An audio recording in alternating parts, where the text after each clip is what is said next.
Selamat jalan Pak Jokowi, kepergianmu tidak akan kami rindukan. Itu sikap saya. Halo sahabat Indonesia, kita bertemu kembali dalam Opini Rudi di Anak Bangsa TV pada hari ini, Minggu 20 Oktober 2024. Hari ini adalah hari yang bersejarah bagi bangsa dan negara Republik Indonesia.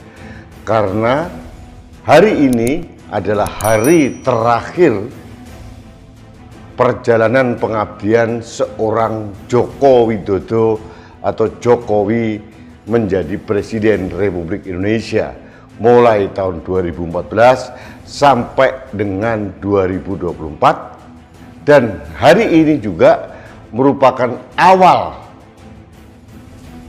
masa pengabdian seorang Presiden Prabowo 2024-2029.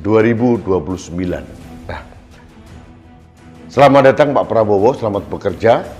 Untuk Pak Prabowo, saya memakai teori wait and see, karena seperti yang pernah saya sampaikan terdahulu, kabinetnya terlalu gendut atau obesitas kabinet, tidak seperti yang dijanjikan Pak Prabowo di awal pengumuman KPU sebagai presiden terpilih bahwa akan membentuk zakon kabinet. Separuh dari kabinet Pak Jokowi itu justru diambil kembali, dipekerjakan kembali di kabinet berikutnya, dan dari 49 kementerian mungkin ditambah lembaga dan badan, masih ada lagi 58 wakil menteri. Ini kabinet yang super gendut, dan saya membayangkan bagaimana untuk menata nomenklatur kementerian baru atau perpecahan kementerian, lembaga baru, badan baru. Itu membutuhkan waktu yang sangat-sangat lama dan biaya yang sangat-sangat tinggi. Mulai administrasi, birokrasi, penyediaan kantor, SDM, sampai kop surat, papan nama, dan banyak hal. Dan itu membutuhkan biaya yang luar biasa besar. Jadi saya wait and see saja untuk kabinet Pak Prabowo ke depan. Apakah Pak Prabowo bisa mengendalikan kabinet yang obesitas ini sesuai dengan harapannya?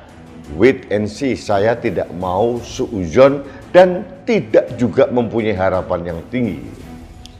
Lalu bagaimana hubungan Presiden Prabowo dengan wakilnya yang jelas-jelas tidak mempunyai kapasitas dan kapabilitas, yang tersangkut dengan fufu fafa? Saya juga belum tahu. Apakah Pak Prabowo akan mengorangkan, memanfaatkan wakil presiden ini? Saya tidak tahu.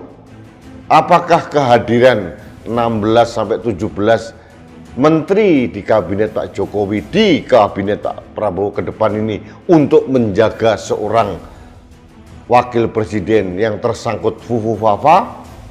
Saya tidak tahu. Sekali lagi, wait and see. Sahabat Indonesia, hari ini di Jakarta konon akan ada perhelatan pesta rakyat.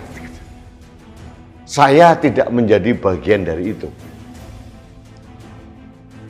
Ada 18 titik panggung di sekitar Sudirman Tamrin untuk melepas presiden yang lama, Presiden Jokowi, dan menyambut Presiden Prabowo.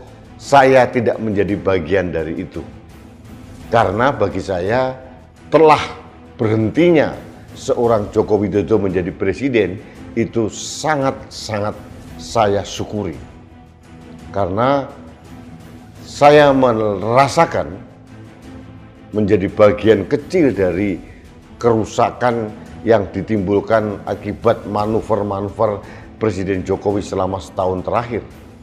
Pak Jokowi bukan hanya mengkhianati orang-orang yang memuliakan dia dan partai yang memuliakan dia dan keluarganya, tapi juga mengkhianati demokrasi dan mengkhianati reformasi yang telah memungkinkan seorang Jokowi yang bukan siapa-siapa menjadi pemimpin nasional. Jadi sekali lagi saya katakan, selamat jalan Pak Jokowi, kepergianmu tidak akan kami rindukan. Itu sikap saya. Karena kerusakan yang ditimbulkan itu merupakan PR besar bagi bangsa ini untuk melakukan pemenahan kembali atau recovery. Demokrasi telah rusak,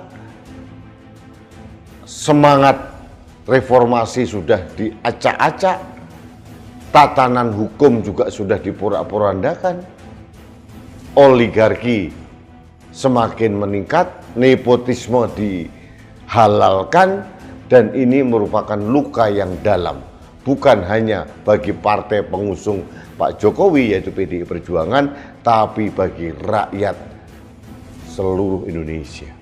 Jadi kepergian seorang Jokowi bagi saya tidak akan kita tangisi, justru kita syukuri, dan kami tidak akan merindukan kehadiran Jokowi kembali. Karena Pak Jokowi telah mengkhianati kita pada awal tahun 2014, kemudian dilanjutkan 2019, kita mempunyai harapan yang sangat tinggi kepada sosok seorang Jokowi sebagai pembaharu, dan kita merasa Jokowi adalah kita. Ternyata harapan tinggal harapan, dan sekarang Pak Jokowi bukan lagi bagian dari kita. Pak Jokowi datang sebagai new hope atau harapan baru, tapi Pak Jokowi pergi meninggalkan tampuk kepresidenan sebagai Mulyono yang meninggalkan PR bagi bangsa dan negara ini. Ini awal pemerintahan Pak Prabowo. Apakah Pak Prabowo mempunyai tipe leadership yang berbeda atau intensi keinginan untuk memperbaiki semua kerusakan ini? Dan saya merasa bahwa apa yang diwariskan Pak Jokowi, mulai adanya wakil presiden yang tidak mempunyai kapasitas dan kapabilitas, dan berbagai kerusakan yang lain, ini adalah beban yang tidak sedikit, beban yang tidak kecil bagi seorang Presiden Prabowo. Mudah-mudahan Pak Presiden Prabowo bisa membenahi semua ini, dan ada warisan hutang yang besar, tapi masih ada Bu Sri Mulyani di situ. Ini akan menjadi personal garanti seorang Sri Mulyani kepada kreditor di luar negeri agar masih punya kepercayaan kepada Indonesia. Kehadiran Sri Mulyani juga menjadi garansi atau sentimen positif bagi pasar di dalam negeri maupun luar negeri. Dan menurut saya satu-satunya anggota kabinet Pak Prabowo yang mempunyai kapasitas yang luar biasa hebat dan teruji hanya Ibu Sri Mulyani. Yang lain wassalam, wait and see. Jadi sahabat Indonesia, ini sikap saya, sikap Anak Bangsa TV mewakili sebagian rakyat Indonesia yang terluka akibat ulah Pak Jokowi. Kita melepaskan Pak Jokowi tanpa linangan air mata. Kita melepaskan Pak Jokowi dengan rasa syukur. Kita sambut presiden baru. Kita menaruh harapan yang besar, tapi masih penuh dengan tanda tanya. Dan sekali lagi saya katakan, kepergian seorang Jokowi tak akan kami rindukan lagi. Saya kira itu ingin saya sampaikan pada kesempatan ini. Sekali lagi selamat bekerja untuk Presiden Prabowo dan kabinetnya. Mudah-mudahan bisa membenahi semua PR yang ditinggalkan, diwariskan oleh Presiden sebelumnya. Terima kasih. Kita bertemu kembali dalam Opini Rudi selanjutnya. Salam satu Indonesia, salam Pancasila, salam bekerja untuk Presiden baru Prabowo. Saya Rudi S. Kamri.